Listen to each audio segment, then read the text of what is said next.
Ora passiamo alla Nintendo Switch Lite, terza console del nostro Nicola.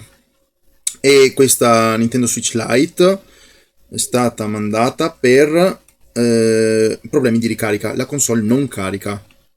Quindi vediamo, in teoria dovrebbe non essere mai stata aperta, ma chiaramente io vedo già segni che le viti sono state aperte. Magari l'ha aperta lui, non saprei.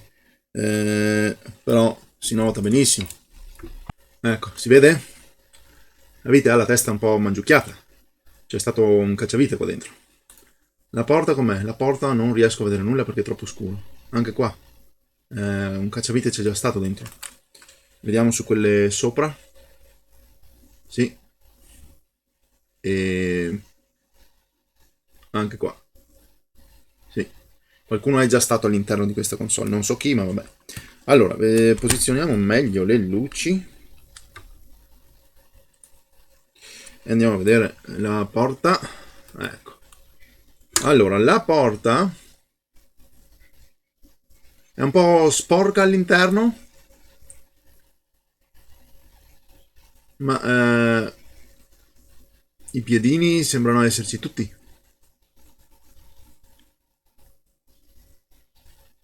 Sì.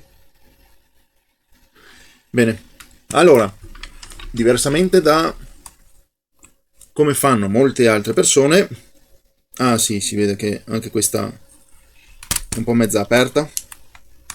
Comunque, diversamente da come fanno altre persone, io non vado direttamente, se la porta risulta buona, non vado direttamente a metterci sopra il caricatore. Apro la console, controllo che non abbia danneggiamenti da liquido, che non abbia cose strane, controllo le normali zone M92, BQ, prima di dare corrente, in modo che se c'è anche solo la minima possibilità di salvarla, lo possiamo fare, perché altrimenti se noi adesso andiamo a inserire il nostro caricatore, cosa può succedere? Che la corrente va in giro per la scheda e fulmina qualcosa che non dovrebbe. Qua siamo vuoti e qua siamo vuoti. Quindi fate bene attenzione quando voi ricevete una console e volete ripararla. Non spingeteci dentro già il caricatore per vedere cosa succede, che non è la modalità giusta di iniziare una riparazione. Allora, questa vite è sbagliata, non va qua. E il filetto magari si sarà già rovinato. E questa vite è sbagliata e non va qua. E magari il filetto si è già rovinato. Cosa possiamo notare? Vabbè. Direi che qua c'è qualcosa che non quadra. Microscopio. 3, 2, 1. Ta-da! Aspettate che oriento le luci in maniera migliore, così, ecco, non fanno riflesso. Cosa manca qua, ragazzi? Manca la linguetta. Chiaramente, senza la linguetta che preme il cavetto, qua non succede nulla. Quindi qualcuno ha aperto la console, chissà per quale motivo, si è rotta la linguetta e ha fatto il danno. E questa linguetta qua è utile perché sulla scheda di qua, chiaramente, noi ritroviamo il cavo della retroilluminazione, questo qui, e il cavo del pulsante di accensione, ok? Che è pure posizionato male. Dovrebbe stare qua dentro, un po' più al sicuro. Comunque, se la console non sente chiaramente che il pulsante è stato premuto, come può accendersi? Non si può accendere, no? E se la console anche fosse che si accendesse, come può mandare il segnale per la retroilluminazione e mandare la corrente per la retroilluminazione? Non può, perché chiaramente il segnale è interrotto da qui, ok? E non va bene. Al di là di questo, la console, eventualmente, poi c'è pure la batteria che è mezza scollegata, non è neanche collegata bene, quindi non carica perché la batteria non era collegata. Allora adesso facciamo così. Adesso che sappiamo che i danni che ci sono, possiamo comunque andare a verificare su M92 che sia tutto ok, ed è meglio che lo faccia.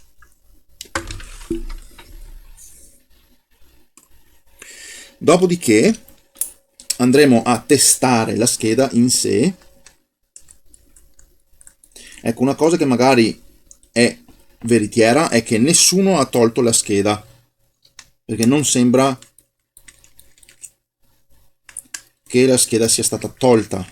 Le viti sono ancora in buone condizioni, direi nuove, e lo possiamo vedere anche da questo, non è strappato ed è ancora incollato. Sì, quindi nessuno ha tolto la scheda, vedete? Non viene via. Nessuno ha tolto la scheda, nessuno ha tolto il dissipatore. Bene, perché hanno fatto il danno, hanno detto no, chiudiamo. E hanno, vedete anche qua, un'altra batteria. Hanno provato una batteria non originale per vedere se risolveva il problema. Poi hanno creato distruzione e quello che capita, capita. Allora, abbassiamo la nostra temperatura dell'aria a 150 gradi. Andiamo a scollare.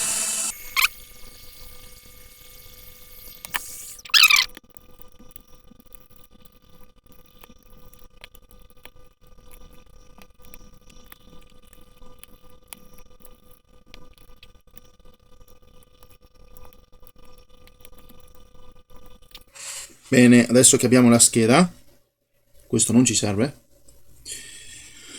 gli andiamo a dare una pulita dalla polvere.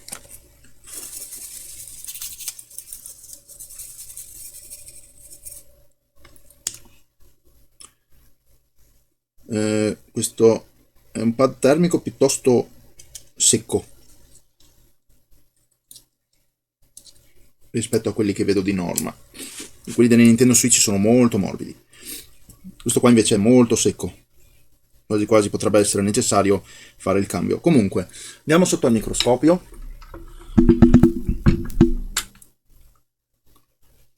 e andiamo a verificare la nostra area di M92 come nostro solito.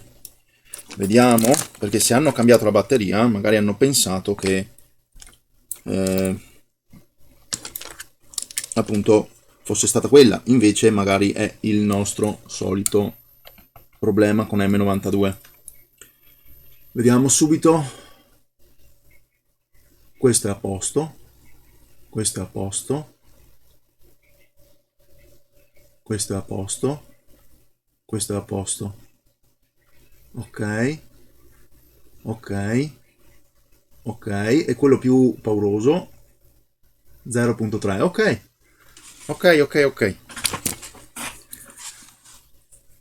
Potrebbe essere sano ancora. L'M92 è sano, di sicuro. Parlo per la console e il processore. Però adesso andiamo sotto qui, su BQ. Andiamo a verificare le zone qua su BQ. Oh, ok, no, era la massa. 0.20 va bene. 0.06 va bene. 47, 54, 49, 1. No, va bene. Tutto sembra ok. Allora, sapete cosa possiamo fare? Possiamo andare a mettere il nostro cavo di ricarica così, senza batteria, e vedere cosa succede. Se il misuratore, ok, ci mostra 15 volt e una corrente iniziale di circa 40 mA e poi passa a 0, vuol dire che la scheda è a posto. Proviamo, 1, 2, 3.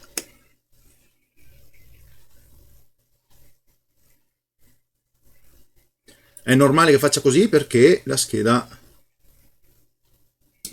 Ma io mi sarei aspettato una corrente iniziale di qualche milliampere e poi andare a 0. Invece qua è proprio diretto 0. Il che potrebbe anche essere positivo come no.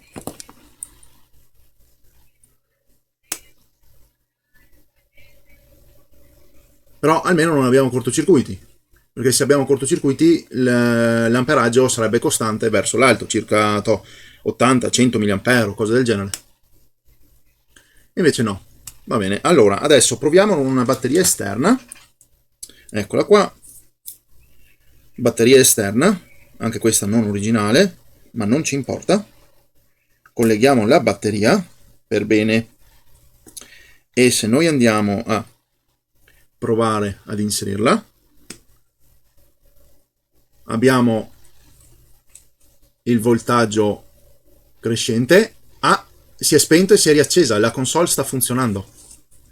La console è accesa e sta funzionando. Avete visto che si è spenta e si è riaccesa?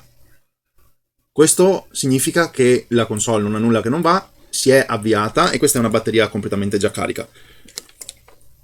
È una batteria completamente già carica, perché se noi andiamo in voltaggio, noi vedete che abbiamo 4,27 volt. Praticamente è già pienamente carica. E se noi togliamo il nostro caricatore e andiamo a misurare, perché potrebbe essere che voi dite ma magari è la corrente del caricatore, no, vedete, 4,05, no scusate, 4,11, avevo messo male le sonde.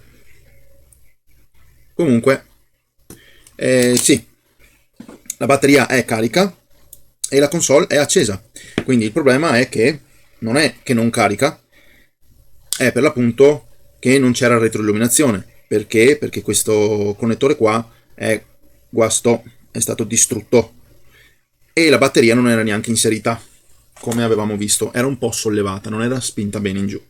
Bene, allora, piuttosto semplice, in questo caso si va a cambiare il connettore, si prende una scheda di ricambio, si va a cambiare il connettore e basta, e poi niente. Quindi prendiamo il nostro connettore di ricambio, però andiamo da sotto, quindi io mi devo spostare fuori dal banco per fare il lavoro, perché da sopra chiaramente abbiamo il connettore della batteria, abbiamo la porta di ricarica, è tutto un po' una zona ad alto rischio. Invece da dietro non c'è molto, anzi non c'è niente che possa sciogliersi, no? Ok? A parte un po' la porta lontano, ma la porta è ancora in buone condizioni, quindi tentiamo di salvarla. Andiamo sotto il microscopio, che è l'unica cosa che arriva fuori dal banco, così vi faccio vedere.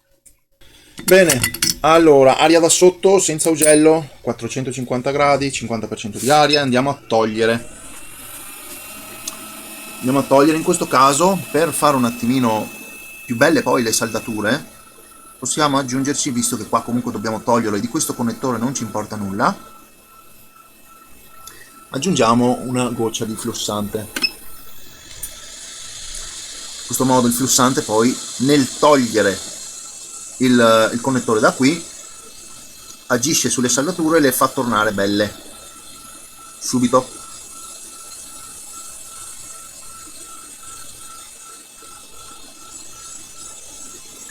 Aria sempre in movimento, ricordate, perché sennò stare fissi sulla scheda potrebbe causare popcorn, il che poi non è piacevole e tocca buttare via la scheda.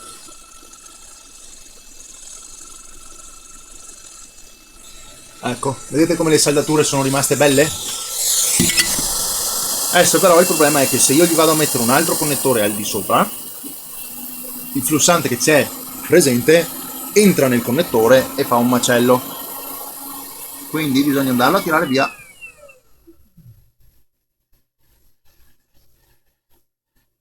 E lasciare proprio un velo. E adesso c'è il velo e va bene così.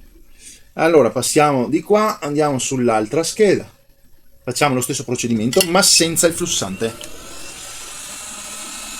Dobbiamo tenere il nostro connettore più pulito possibile, perché poi vado a prendere un connettore che è già installato su una scheda piuttosto che un connettore nuovo, semplicemente perché il connettore usato, in questo caso, ha già i piedini con le saldature, no? Quindi evita di dover andare a preparare la porta con il saldatore, che è praticamente impossibile perché è fatto di plastica, appena ci appoggiate sopra il saldatore si scioglie tutto.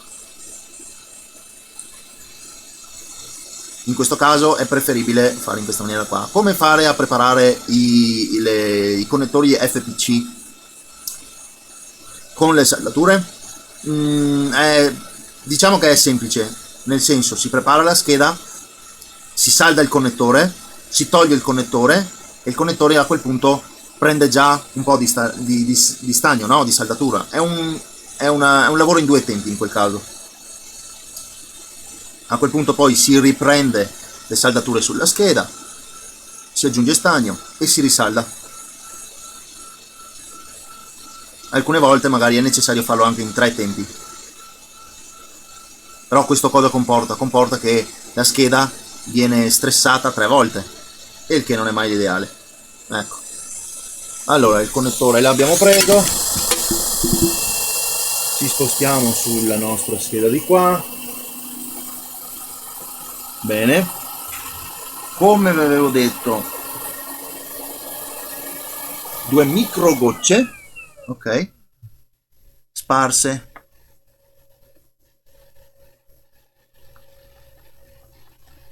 E questo è già anche troppo, ma non possiamo fare altrimenti.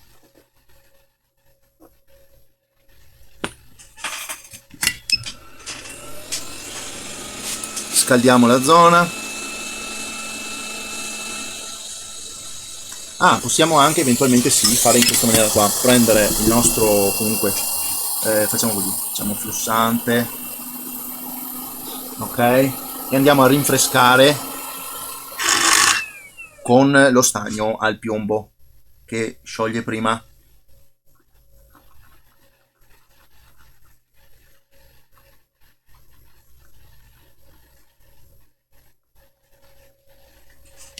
Bene, ho toccato un po' quella resistenza là, ma adesso si sistemerà quando andiamo con il calore.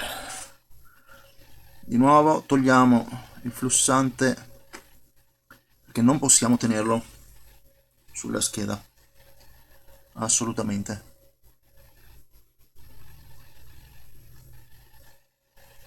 Ecco, ora c'è la quantità giusta di flussante.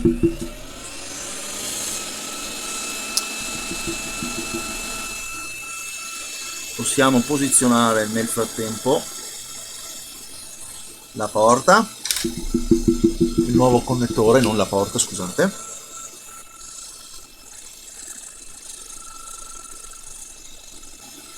Bene, sta cominciando a sciogliersi.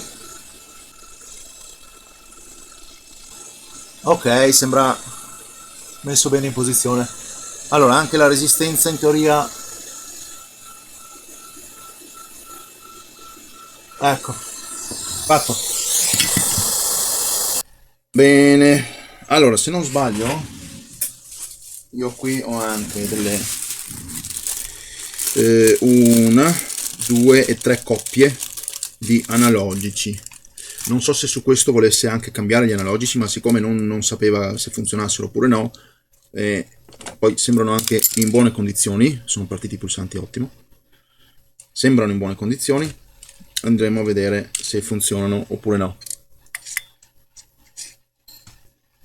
Allora, ho notato una cosa un po' strana, il discorso qua che sembra piegato. In effetti è piegato perché l'alluminio è stato forzato per togliere la batteria vecchia. Spero non abbiano usato alcol isopropilico, spero non abbiano usato niente di strano, perché altrimenti qualsiasi liquido che viene utilizzato sulle batterie di queste cose qua, c'è un buco al di sotto e finisce tutto sullo schermo, e poi c'è da cambiare pure lo schermo. Allora, colleghiamo l'ultima cosa, così possiamo verificare poi tutto il funzionamento. Spero non abbiano fatto nulla nemmeno di qua, che non abbiano danneggiato chissà che cosa, o il cavo, che non abbiano danneggiato il cavo, altrimenti poi ci dà un sacco di problemi. Quindi colleghiamo la batteria. Che voltaggio ha la batteria? 3,78, dovrebbe essere sufficiente per accendere la console.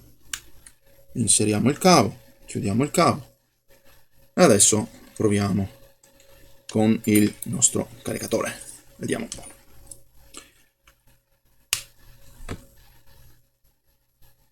Abbiamo il simbolo! Sì, e la console si sta accendendo, vedete? Ecco qua. Perfetto! Anche questa è una console francese. E tutto funziona bene. Vediamo. Console. Questa è vecchia. Firmware 13.2.0. Piuttosto vecchia. Allora, cambiamo in italiano. Bene. Un'altra console salvata. Alla faccia del... No, io non ho toccato nulla. La console non è mai stata aperta. Bene. Ecco ragazzi, un altro successo. Adesso sono dimenticato di mettere su il pad termico su BQ. Aspettate allora. Vabbè, comunque, andiamo a verificare un attimo gli analogici. Controller e sensori, calibra gli stick. Ok. Immagino siano da cambiare. Sì, sono completamente da cambiare. Ah, sì, ok. Questo di qua? Sì, anche questo è da cambiare. Perché non torna al centro, non torna in posizione.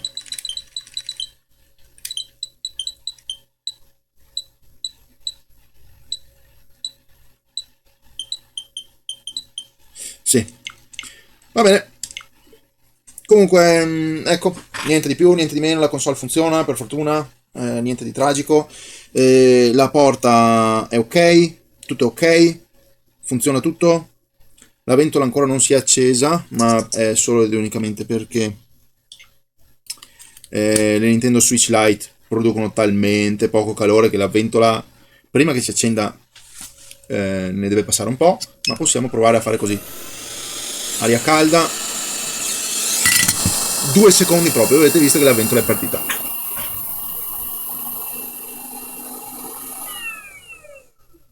Bene, la ventola è una cosa importante perché se la ventola non va, poi ci sono problemi di surriscaldamento, quindi bisogna controllare anche questo. Allora, spegniamo e riassembliamo tutto e faremo il test tranquillamente fuori camera. Quindi grazie per aver visto. Se vi è piaciuto lasciate un like, iscrivetevi, commentate, abbonatevi e noi ci vediamo in un prossimo video. Grazie a tutti e ciao.